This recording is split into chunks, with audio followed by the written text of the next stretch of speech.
Halo semua, pada video kali ini saya akan membahas tentang teori produksi dan teori biaya. Oke, kita harus tahu dulu apa sih arti atau pengertian dari produksi itu. Jadi, artinya adalah sebuah proses kreatif yang menggabungkan berbagai sumber daya untuk bisa menciptakan nilai tambah bagi konsumen atau penggunanya. Nah, jadi tujuan utamanya itu ya hanya satu, menciptakan nilai tambah atas suatu produk dan jasa. Sehingga konsumennya itu dengan senang atau dengan puas menggunakannya. Itu tujuan utama dari sebuah produksi. Nah, sekarang kita harus tahu dulu apa sih istilah atau penyebutan untuk pelaku produksi. Itu adalah produsen. Ya.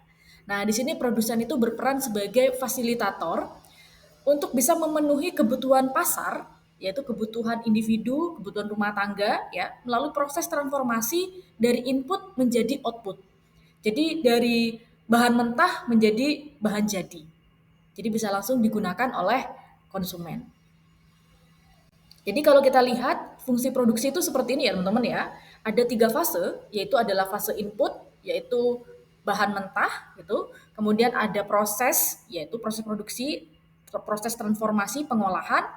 Dan yang ketiga adalah output, bahan jadinya.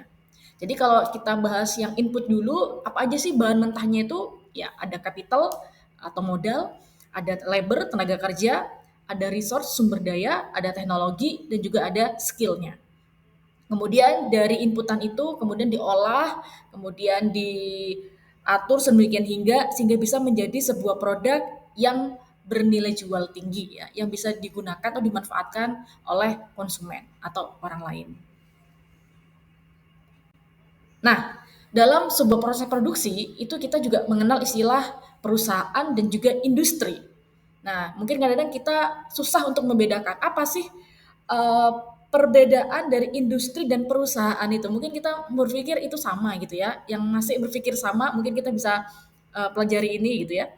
Jadi perusahaan itu adalah sebuah unit bisnis yang melakukan kegiatan seperti produksi, distribusi, dan juga penjualan. Itu namanya produksi. Sedangkan kalau industri itu adalah sekumpulan atau sekelompok perusahaan yang memproduksi barang jasa yang serupa. Industri pertambangan, jadi kumpulan-kumpulan perusahaan-perusahaan yang bergerak di bidang tambang. Industri pertanian, perusahaan-perusahaan yang bergerak di bidang pertanian. Jadi sekelompok, itu namanya industri. Begitu. Nah, kalau perusahaan itu jenisnya ada apa saja? Nah, jadi perusahaan itu mungkin sering kita dengar ya, ada jenis perusahaan perseorangan, ada yang persekutuan, ada firma, ada PT, perseroan terbatas, ada perusahaan milik negara BUMN, ada juga seperti koperasi. Oke. Nah, kalau dalam bidang ekonomi, teman-teman kita pernah mendengar the law of diminishing return. Ini kalau kita membahas materi perilaku konsumen dan kurva indifference, teman-teman pernah membahas ya, kita membahas tentang hukum the law of diminishing return, di mana kalau di perilaku konsumen itu, ketika ada konsumen yang mengkonsumsi satu barang atau jasa, ketika dia menambah konsumsi barang dan jasa tersebut dalam jumlah yang lebih banyak, maka dia bukan semakin meningkat kepuasannya, malah akan semakin menurun, cenderung ke negatif. Nah, ini juga berlaku di teori produksi. Jika ada satu perusahaan yang terus-menerus menambah salah satu faktor produksinya, entah itu labornya, entah itu resource-nya gitu ya, atau teknologi ya, sementara faktor produksi yang lain itu tetap, maka pada awalnya produksi itu akan meningkat. Ya, akan kepuasannya akan meningkat pada awalnya. Namun setelah mencapai titik tertentu, ketika ditambah-tambah terus, maka penambahan itu akan cenderung ke nilai yang negatif atau semakin kecil peningkatan produksinya. Akan semakin merugikan begitu. Sehingga kita harus paham dan kita juga harus bisa mempertimbangkan dengan baik kapan kita harus memberhentikan penambahan skala produksi atau jumlah produksi itu supaya tidak menimbulkan kerugian. Nah, Nah, di sini kita akan mempelajari bagaimana tahap untuk mempertimbangkan keputusan produsen. Ini saya bagi menjadi tiga tahap ya. Fase pertama, fase kedua, dan fase ketiga. Di sini kita lihat fase kedua. Apa saja sih yang harus diputuskan oleh seorang produsen? Itu ada dua hal. Pertama adalah jumlah output yang akan diproduksi, itu berapa. Yang kedua, kombinasi input apa yang akan digunakan. supaya tujuan akhirnya bisa memaksimalkan profit atau laba. Jadi kalau kita sudah punya planning yang baik gitu ya, jumlah yang mau diproduksi berapa, kemudian akan menggunakan inputan apa, maka itu bisa menghitung berapa profit maksimum yang akan kita terima nantinya. Oke, nah di dalam ilmu ekonomi juga ada yang namanya return to skill. Artinya adalah konsep dalam ekonomi yang bisa mengukur bagaimana perubahan dalam skala produksi itu bisa mempengaruhi tingkat output. Nah, di sini ada tiga skala ya. Pertama ada increasing return to skill, ada constant return to skill, dan ada decreasing return to skill. Artinya kalau yang increasing itu adanya efisiensi skala yang semakin meningkat seiring bertambahnya skala produksi gitu. Kemudian kalau yang konstan, setiap peningkatan input itu akan menghasilkan peningkatan output yang sebanding juga. Nah, kalau yang decreasing, ini kebalikan dari yang increasing, adanya penurunan efisiensi seiring dengan bertambahnya skala produk. Gitu. Baik. Nah, kita sekarang akan lanjut kepada bagaimana sih menganalisis biaya produksi. Nah, ini kita harus membedakan menjadi dua jangka ya, ada jangka pendek dan jangka panjang. Kalau di jangka pendek ada total production, ada marginal production, dan ada average production. Tapi kalau di jangka panjang ada isokon dan juga ada isokos. Jadi yang pertama, pengertian dari total production itu jumlah seluruh barang yang dihasilkan oleh perusahaan. Namanya juga total ya, jumlah seluruh barang. Kemudian semakin banyak bahan baku dan tenaga kerja yang digunakan, maka produksi totalnya atau total productionnya itu akan semakin besar juga. Begitu. Nah, yang kedua, marginal production. Artinya apa? Ini adalah hukum pertambahan hasil yang semakin menurun. Artinya adalah jika kita terus-menerus menambah satu faktor produksi, misalnya adalah pekerja tadi, maka tambahan produksi yang dihasilkan itu akan semakin lama semakin sedikit. Ini seperti berlakunya hukum diminishing ya, the law of diminishing of return tadi. Gitu. Kemudian yang ketiga, average production artinya adalah produksi rata-rata maksimum itu akan terjadi ketika ada tambahan produksi yang dihasilkan dari satu unit faktor produksi itu harus sama dengan produksi rata-ratanya. Atau singkatnya adalah produksi rata-rata itu adalah rata-rata produksi yang dihasilkan per unit faktor produksi. Gitu. Itu untuk jangka pendek.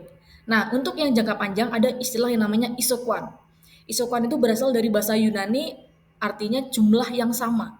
Jadi dalam konteks ekonomi, isokuan itu adalah sebuah kurva yang menunjukkan semua kemungkinan kombinasi antara modal dan tenaga kerja yang bisa menghasilkan tingkat output yang sama dengan tingkat teknologi yang digunakan.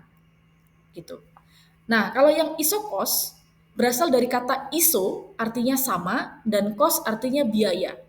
Jadi kurva isokos ini adalah sebuah kurva yang bisa menggambarkan semua kemungkinan kombinasi antara tenaga kerja dan modal yang bisa dibeli dalam jumlah uang tertentu dengan asumsi bahwa harga faktor produksi itu tetap. Jadi, isokos ini adalah sebuah alat analisis yang bisa digunakan dalam ekonomi mikro untuk membantu perusahaan memilih kombinasi input yang optimal agar bisa meminimalkan biaya produksi. Oke, nah karena kita sudah mempelajari analisis dari teori produksi, sekarang kita mempelajari apa aja sih istilah-istilah dalam teori biaya. Di sini ada 4 istilah, ada biaya fix, ada biaya variabel, ada biaya eksplisit, dan juga ada biaya implisit. Kalau biaya fix itu artinya biaya tetap, ini berkorelasi dengan jangka pendek gitu ya. Kemudian kalau biaya variabel itu relasinya dengan jangka panjang, itu semua faktor yang dapat diubah, biaya yang bisa berubah-ubah. Kalau biaya eksplisit itu terkait dengan semua biaya yang melibatkan aliran uang keluar untuk bisa memperoleh input yang diperlukan dalam proses produksi. Itu. Sedangkan kalau biaya implisit artinya adalah nilai dari sumber daya yang digunakan untuk proses produksi tanpa adanya pembayaran tunai. Begitu.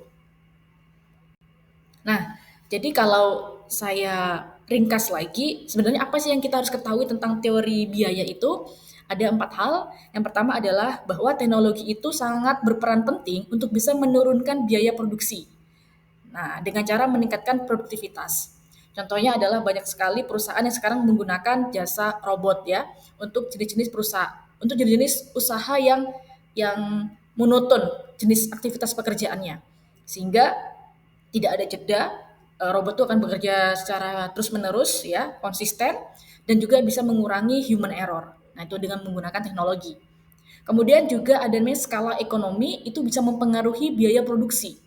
Artinya di sini adalah skala ekonomi itu dikatakan meningkat ketika perusahaan itu bisa menghasilkan lebih banyak output dengan biaya rata-rata yang rendah gitu.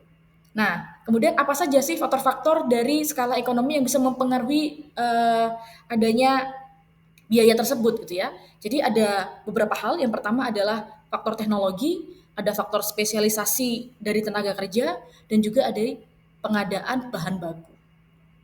Nah, itu dia materi tentang teori produksi dan teori biaya. Semoga video ini bisa membantu teman-teman dalam memahaminya. Terima kasih dan sampai jumpa.